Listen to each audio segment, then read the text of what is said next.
तो बेंगलुरु में आज से एरो इंडिया शो की शुरुआत हो रही है। प्रधानमंत्री मोदी एरो इंडिया शो का उद्घाटन करेंगे। 80 से ज्यादा देश एरो इंडिया शो में शामिल हो रहे हैं। एरो इंडिया में 700 भारतीय रक्षा कंपनियां हिस्सा ले रही हैं। कई लड़ाकू विमान अपना करतब दिखा रहे हैं। तस्वीरें आपको दिखा रहे हैं। आज बेंगलुरु में एरो इंडिया शो की शुरुआत। ये लाइव तस्वीरें आप इस वक्त देख रहे हैं। बेंगलुरु से ये तस्वीरें आ रही हैं। आज से एरो इंडिया शो की शुरुआत हो गई है। प्रधानमंत्री मोदी एरो इंडिया शो का उद्घाटन करने वाले हैं। 80 से ज्यादा देश एरो इंडिया शो में हिस्सा लेने वाले हैं। प्रधानमंत्री मोदी इसका उद्घाटन करेंगे और 80 से ज्यादा देश इसमें हिस्सा ले रहे हैं। अगर भारत की बात करें तो सिर्फ भारत से 700 रक्षा कंपनियां इसमें हिस्सा ले रही हैं। कई लड़ाकू विमान अपना करतब दिखाएंगे। तो अब एरो इंडिया शो की शुरुआत हो चुकी है। ये तस्वीरें आपको दिखा रहे हैं। एरो इंडिया शो की शुरुआत, बेंगलुरु में एरो इंडिया शो का शुभारंभ।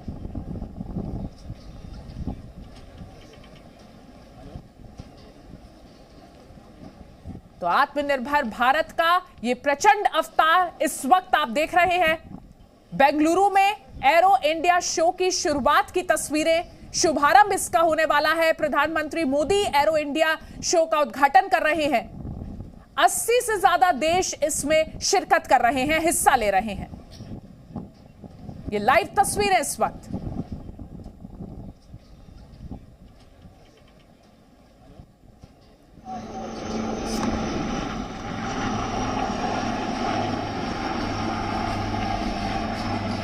Last but not the least, behind Prachans, we can now see the advanced light helicopter Mark 1 through for the Sarang helicopter display team. Next in line are the light combat helicopters Prachand of the Indian Air Force. This indigenous helicopter has been designed to operate at very high altitudes.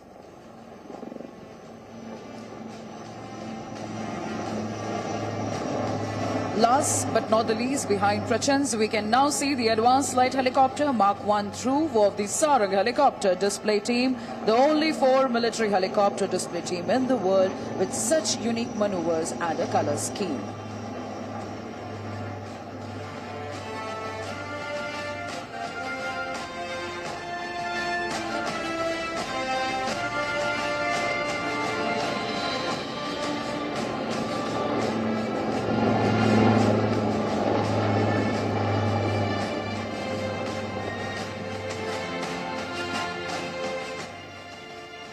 Next formation will be the Gurukul formation. In the lead, we will have the light combat aircraft flown by the Chief of the Air Staff, Air Chief Marshal V.R. Chaudhary, PVSM, AVSM, VM, ADC, along with Group Captain Prashant.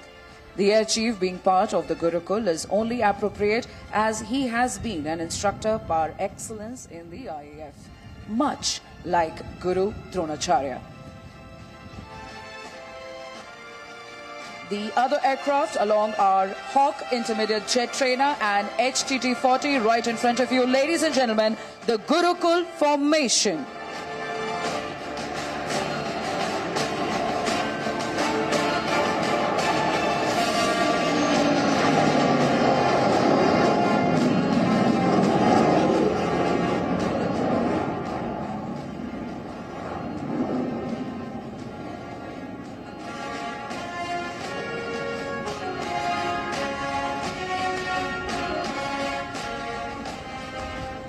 Coming in from your left is the Embraer 145 aircraft mounted with an indigenous airborne early warning and control system known as Netra, our own eye in the sky.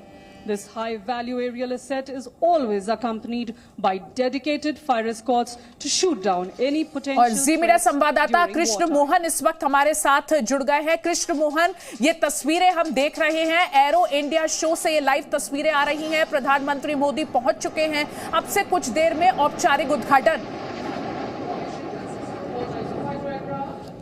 Aditi, औपचारिक उद्घाटन आप ये कह सकते हैं कि बस शुरू ही होने वाला है। फ्लाई पास्ट शुरू हो चुका है और फ्लाई पास्ट में सबसे बड़ी बात यह है कि बेंगलोर भारत में एरो इंडस्ट्री जो है उसका सेंटर है, क्योंकि हिंदुस्तान एरोनॉटिक्स लिमिटेड यही है।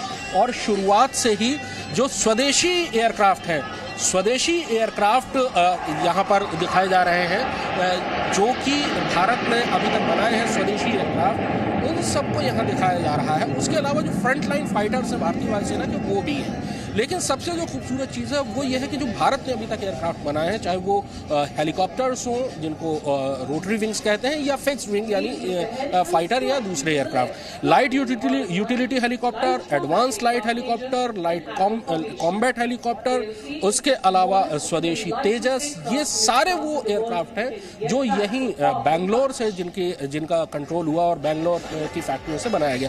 कुछ दिन पहले आपको याद होगा कि प्रधानमंत्री ने कर्नाटक में ही एक नई हेलीकॉप्टर फैक्ट्री का उद्घाटन किया है, जिसमें कि अगले कुछ सालों में 1000 से ज्यादा हेलीकॉप्टर्स बनाए जाएंगे। एरो इंडस्ट्रीज में भारत तेजी से उन्नति कर रहा है, बहुत तेजी से आगे बढ़ रहा है।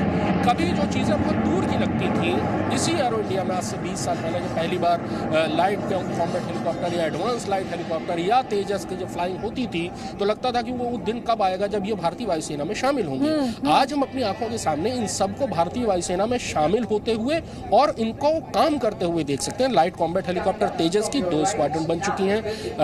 एडवांस लाइट हेलीकॉप्टर का तो इस्तेमाल बहुत ज़्यादा हो रहा है। सेना, वायुसेना, नौसेना, कोस्ट गार्ड, BSF सब अब एडवांस लाइट हेलीकॉप्टर का प्रयोग कर रहे हैं। लाइट कॉम्बैट हेलीकॉप्टर, जो पहला लड़ाकू हेलीकॉप्टर प्रचंड, उसकी वायुसेना की स्क्वाड्रन जोधपुर में तैनात हो चुकी है, और जो सेना की स्क्वाड्रन है वो भी तैनाती की तैयारी में है। तो ये सारे का सारा जितनी भारत की जो हवाई जहाज की इंडस्ट्री है, उसका सेंटर बेंगलोर रहा है। और बहुत अच्छा लगता है, बहुत गर्व महसूस होता है एरो इंडिया में जब आप हर साल हर बार एक नया कोई ना कोई भारतीय एडिशन उसमें देखते हैं। हिंदुस्तान एरोनॉटिक्स लिमिटेड एक ट्रेनर बना रहा है, पहले जिनमें बहुत ज़्यादा पैसा खर्च होता था विदेशों से लेने में। अभी आप देखेंगे जो डिस्प्ले है, फ्लाइंग डिस्प्ले, उसमें HTT 40 हिंदुस्तान टर्बो ट्रेनर 40, जो कि ट्रेनिंग में पहला कदम जो होता है, वो अब भारतीय वायुसेना के जो ऑफिसर कैडेट्स हैं वो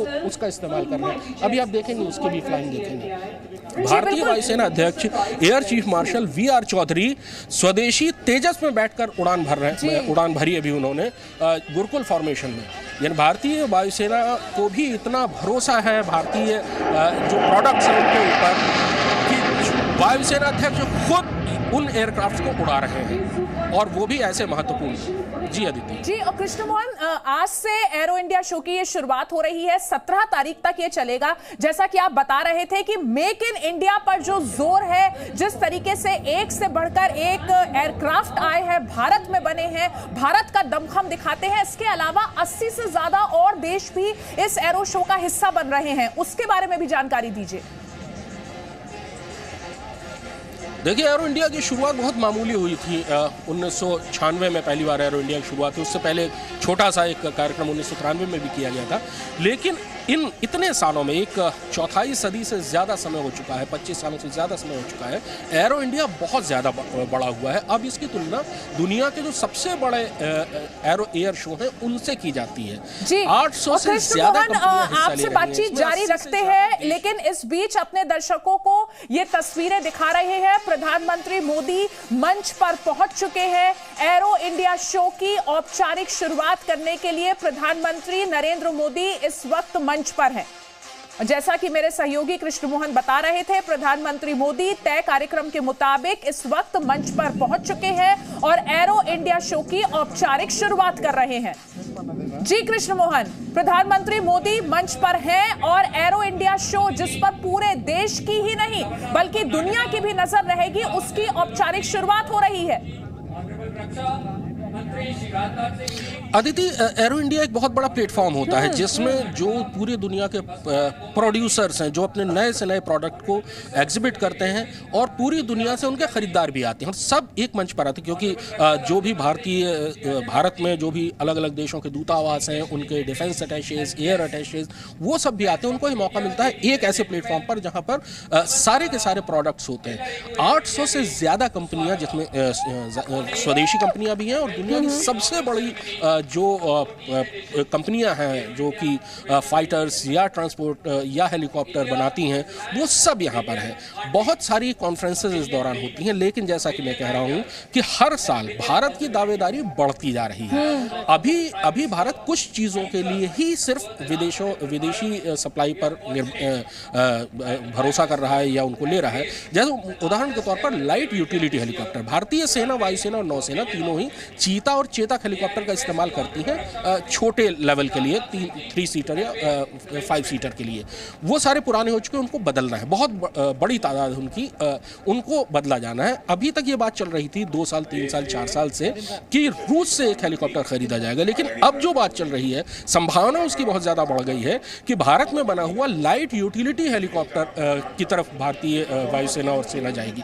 ये एक एक करके ये बहुत बड़े कदम उठाए जा रहे हैं कि 200 हेलीकॉप्टर अगर खरीदे जाने थे विदेश से, उसकी जगह अगर स्वदेशी हेलीकॉप्टर इस्तेमाल किए जाएंगे तो कितनी बड़ी तादाद में जो विदेशी मुद्रा है उसकी बचत होगी और एक हथियारों के एक बड़े प्रोड्यूसर के तौर पर, एक बड़े उत्पादक के तौर पर भारत दुनिया के फलक पर आएगा। क्योंकि जब इतनी बड़ी तादाद में कोई भी किसी भी चीज़ का उत्पादन किया जाता है भारतीय इंडस्ट्री में, तो उसको रिसर्च एंड डेवलपमेंट के लिए भी पैसा मिलता है, समय मिलता है और वो प्रोडक्ट सुधरता है और पूरी दुनिया की नज़र भी उस पर जाती है कि जब इतनी बड़ी तादाद में भारत उसका इस्तेमाल कर रहा है तो वो प्रोडक्ट अच्छा होगा। और धीरे धीरे विदेशों से ऑर्डर मिलने शुरू होते हैं, जिसकी संभावनाएं बहुत ज़्यादा बढ़ने लगी हैं। तो एरो इंडिया का महत्व इसलिए भी नहीं है कि दुनिया के जितने भी सबसे अच्छे फ्लाइंग ऑब्जेक्ट्स, चाहे वो हेलीकॉप्टर हो, चाहे फाइटर्स हो, चाहे ट्रांसपोर्ट एयरक्राफ्ट हो, उनकी मौजूदगी यहाँ पर होती है, बल्कि इसके जरिए भारतीय प्रोडक्ट्स। कृष्ण मोहन, आपको यहाँ कुछ मिनटों के लिए रोकेंगे। रक्षा मंत्री राजनाथ सिंह इस वक्त संबोधन कर रहे हैं एरो इंडिया शो में। नमस्कार। पहले उनकी बात अपने दर्शकों को सुनाते हैं। आज एरो इंडिया 2023 के उद्घाटन समारोह के महत्वपूर्ण अवसर पर हमारे माननीय प्रधानमंत्री जी का हम सबके बीच होना हम सबके लिए एक प्रसन्नता का विषय है। अपने व्यस्ततम कार्यक्रम में से समय निकालकर आपने यहाँ अपनी गरिमामयी उपस्थिति प्रदान की है। कर्नाटक की इस ऐतिहासिक और महान धरती पर आपका स्वागत और अभिनंदन करते हुए मुझे बेहद खुशी हो रही है। प्रधानमंत्री जी, आपके नेतृत्व और मार्गदर्शन में हमारा देश हर क्षेत्र में सफलता की नई ऊंचाइयां छू रहा है। विश्व के राजनीतिक और आर्थिक मानचित्र पर हमारा देश आपके नेतृत्व में पिछले कुछ वर्षों में बड़े मजबूती के साथ उभर कर सामने आया है। Arrow India arrow space sector का शोकेस है, जिसकी 2 इंपॉर्टेंट कैरेक्टरिस्टिक्स हैं, हाइट एंड स्पीड। यही दोनों गुण ऑनरेबल प्राइम मिनिस्टर की वर्किंग एवं पर्सनालिटी को डिफाइन भी करते हैं। Height of integrity and commitment for India, speed of decision making and delivering results. विश्व के आकाश में भारत एक ऐसे सितारे के रूप में उभरा है जो न केवल स्वयं जगमगा रहा है, बल्कि औरों को भी अपनी आभा से आलोकित कर रहा है। इन सबके पीछे अगर कोई प्रेरक शक्ति है तो वह है आपके आह्वान की शक्ति, आपके संकल्प की शक्ति और आपके लोक कल्याण के प्रति समर्पण की शक्ति। देवियों व सज्जनों, आज हमारा रक्षा क्षेत्र अपनी पूरी तन्मयता के साथ राष्ट्र के सशक्तिकरण के पथ पर अग्रसर है। हमारे रक्षा क्षेत्र ने पिछले कुछ वर्षों में एक लंबी यात्रा तय की है। इस यात्रा में रक्षा क्षेत्र ने सफलता के अनेक पड़ाव पार किए हैं, जो आगे चलकर रक्षा क्षेत्र की मजबूती के स्तंभ बने हैं। एरो इंडिया भी उन्हीं स्तंभों में से एक है, जिसने कदम दर कदम भारतीय रक्षा क्षेत्र को मजबूती प्रदान की है और इसे दुनिया में एक नई पहचान भी दी है। साथियों, कर्नाटक की भूमि धर्म, दर्शन, अध्यात्म, शौर्य, पराक्रम और विज्ञान की यह भूमि रही है। यह प्रदेश इंडस्ट्रियलाइजेशन में पायनियर रहा है और हमारे देश की इकोनॉमिक ग्रोथ में योगदान देने वाले सबसे प्रमुख राज्यों में से एक है। ऐसे में एरो इंडिया के आयोजन के लिए यह बेहद उपयुक्त स्थान है। पिछले एक सप्ताह में 3 अलग अलग कार्यक्रमों में मुझे प्रधानमंत्री जी का स्वागत करने का अवसर मिला है। पहला तुमकुरु, दूसरा लखनऊ और तीसरा आयोजन आज बेंगलुरु में संपन्न हो रहा है। इनमें तीनों ही कार्यक्रम इंडस्ट्रियल और इकोनॉमिक ग्रोथ से संबंधित रहे हैं, जिसमें से 2 तो कर्नाटक राज्य से ही जुड़े हुए हैं। इससे हमें क्या देखने को मिलता है? इससे यह देखने को मिलता है कि देश के इंडस्ट्रियल और इकोनॉमिक ग्रोथ के प्रति प्रधानमंत्री जी का कमिटमेंट कितना स्ट्रांग है। साथियों, एरो इंडिया का यह आयोजन देश के, विशेषकर कर्नाटक राज्य के इंडस्ट्रियल और इकोनॉमिक ग्रोथ के प्रति आपके कमिटमेंट का एक एक्सप्रेशन है। प्रधानमंत्री जी, कर्नाटक की भूमि चंदन की भूमि है। जिस तरह यहाँ के चंदन की सुगंध देश दुनिया में दूर दूर तक फैलती है, उसी तरह यहाँ आयोजित होने जा रहे एरो इंडिया के माध्यम से भारत की रक्षा क्षमताओं की प्रसिद्धि दूर दूर तक फैलेगी, ऐसा मेरा विश्वास है। इस आयोजन को इतने ग्रैंड स्केल पर आयोजित करने में श्री बसवराज जी बोम्मई, चीफ मिनिस्टर कर्नाटका का योगदान अत्यंत प्रशंसनीय है।